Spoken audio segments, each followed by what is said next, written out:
عزیز بچوں، میرے چینل میں آپ کا استقبال ہے۔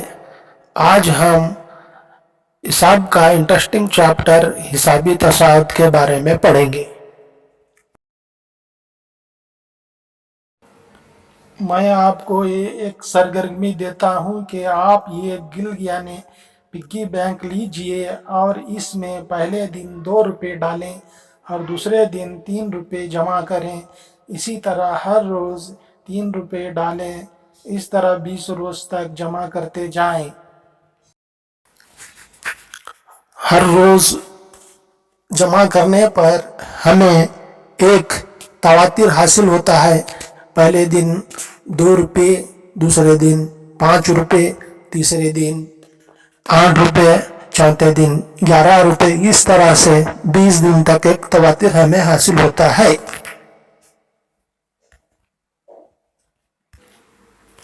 اسی طرح آپ ایک دوسرا گلک لیں، اس میں پہلے دن 2 روپے جمع کریں، دوسرے دن 4 روپے جمع کریں اور تیسرے دن 3 روپے جمع کریں اور چوتھے دن 5 روپے جمع کریں۔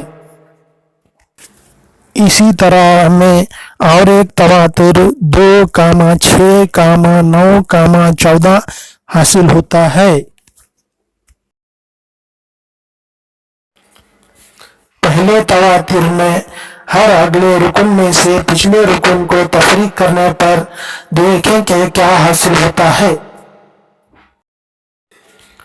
5 میں سے 2 تفریق کرنے پر 3 حاصل ہوتا ہے اور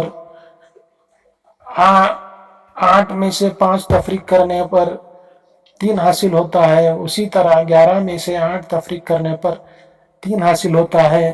یہاں پر ہر اگلے رکن میں پچھلا رکن تفریق کرنے پر یکساں فرق حاصل ہوتا ہے۔ اس یکساں فرق کو ہم مشترک فرق کہتے ہیں، اس کو ڈی سے ظاہر کرتے ہیں۔ یہاں پر ڈی مساوی 3 ہے۔ ڈی مساوی 3 ہے، اس لیے یہ ایک حسابی تصاعد یعنی ارتھمیٹک پروگریشن ہے۔ دوسرے تواتر میں 2,6,9,14 اگلے رکن 6 میں سے پچھلا رکن 2 تفریق کرنے پر 4 ملتا ہے۔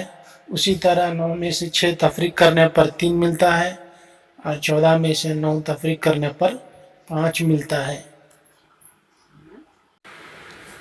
یہاں مشترک فرق یکساں نہیں ہے، اس لیے دیا گیا تواتر ایک حسابی تصاعد نہیں ہے۔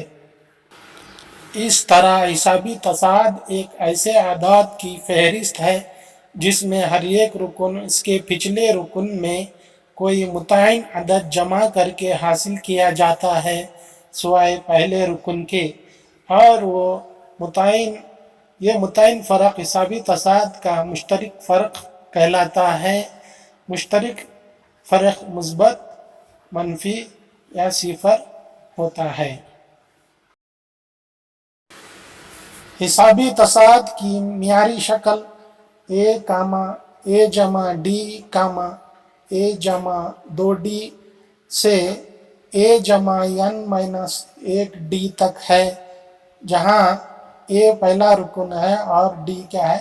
مشترک رکن ہے۔ آئیے اب ہم حسابی تصاعد کے چند مثالیں لکھتے ہیں۔ ان مثالوں میں آپ چیک کیجئے کہ یہ حسابی تصاعد ہے یا نہیں اور ڈی کتنا ہے اور اے کتنا ہے، معلوم کیجئے اور لکھیے۔